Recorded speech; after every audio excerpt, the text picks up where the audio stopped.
दोस्तों नमस्कार। मैं जय स्वागत करता हूं आपके अपने परिवार एजे एजुकेशन लैब में। कैसे आप सभी? आशा है कि आप सभी अच्छे होंगे। कल की जो हमारी क्लास थी पार्ट ऑफ स्पीच की, उसमें हमने एडजेक्टिव, वर्ब और एडवर्ब सीख लिया था। आज जो उसमें बचे हैं प्रीपोजिशन, कंजक्शन और इंटरजेक्शन, आज उनको कंप्लीट कर लेंगे, ठीक है ना? ताकि कल से हम नेक्स्ट टॉपिक पे चले जाएं। तो चलते हैं, सीखते हैं, कंटिन्यू करते हैं क्लास को और अच्छे सीखते हैं और इस टॉपिक को कंप्लीट करते हैं पार्ट ऑफ डिस्कस को, ठीक है? चलिए,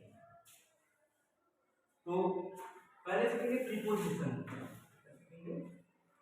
प्रीपोजिशन प्रीपोजिशन प्रीपोजिशन को हिंदी में कहते हैं संबंध सूचक।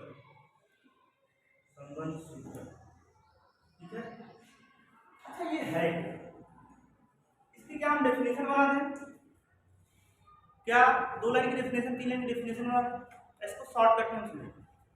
डेफिनेशन याद करेंगे तो बोल देना, इसको सिर्फ समझिए ये है क्या। ये रिलेटिंग वर्ड है। क्या करता है ये रिलेटिंग वर्ड है, रिलेट करता है, समझ रहे हैं ना? तो देखिए, आप कह सकते हैं शॉर्ट का डेफिनेशन, प्रीपोजिशन इज प्रीपो नहीं कर सकते हैं। Preposition is a relating word. क्या कह सकते हैं? Relating word. ये रिलेट करता है। क्या करता है? चीजों को रिलेट करता है। अच्छा, रिलेट किससे करता है? रिलेट तो ठीक करता है, रिलेटिंग वर्ड है, ठीक है, रिलेटिंग वर्ड है, लेकिन किसको रिलेट करता है? तो देखिए क्या कह सकते हैं, आप कह सकते हैं एक नाउन या प्रोनाउन, नाउन या प्रोनाउन या फ्रेज, कह सकते हैं फ्रेज, फ्रेजेस को, फ्रेजेस का, एक नाउन प्रोनाउन या फ्रेज का अन्य अन्य अन्य से संबंध होता है, अन्य से संबंध बताए, ठीक है ना? ये अन्य के साथ संबंध बताता है।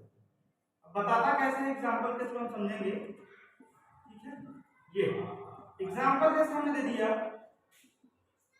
अब कैसे रिलेटिंग, कैसे रिलेट करता है चीजों को, कैसे कनेक्ट, मतलब रिलेटिंग बताता है कि इसका संबंध इससे, किसी एक नाउन प्रोनाउन या एक फ्रेज का रिलेट या संबंध किसी दूसरे से बताता है, ठीक है ना? किसी दूसरे नाउन प्रोनाउन कुछ भी हो सकता है, बता सकता है, ठीक है ना? एग्जांपल के माध्यम से हम समझेंगे चीजों को अच्छे से, माइंड डाउट क्लियर है। जैसे मैंने कहा कि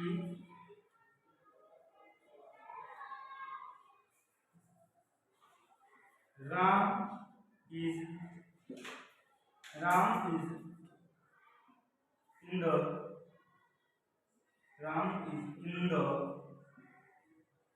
classroom. Ram is in the classroom. अब एक वर्ड है राम और दूसरा है क्लासरूम। राम क्या है? नाउन। क्लासरूम क्या है? नाउन, ठीक है? अब इसका संबंध इससे है और बता कौन है इस संबंध को? राम का संबंध क्लासरूम से है। राम क्लासरूम में है तो राम का क्लासरूम से संबंध है ना, कुछ क्लासरूम में है, राम बैठा है ना? तो कैसे बता, कौन सा वर्ड बता रहा है इसका संबंध? तो ये जो इन है, जो इन वर्ड है, ये बता रहा है। तो जो इन वर्ड है ये क्या है? प्रीपोजिशन है। क्या है ये? यही हमारा प्रीपोजिशन, ठीक है? अगला एक एग्जांपल और देते हैं। तो देखिए,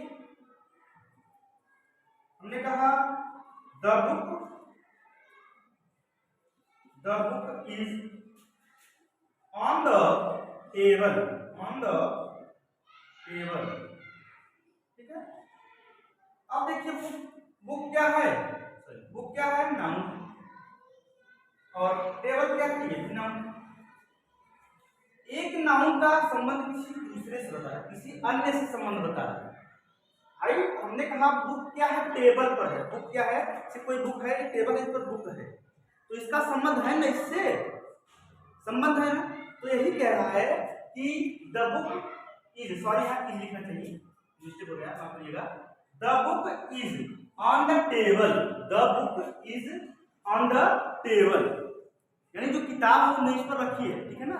तो मेज का किताब से संबंध है, रिलेशन है, ठीक है ना, इसीलिए क्या है रिलेटिंग वर्ड इसको कहते हैं, ठीक है बेटा। समझ में आया? आई होप कि आपको क्लियर हो गया होगा, ठीक है ना। चलते हैं अगले टॉपिक पे, क्या इसको देखिए अगला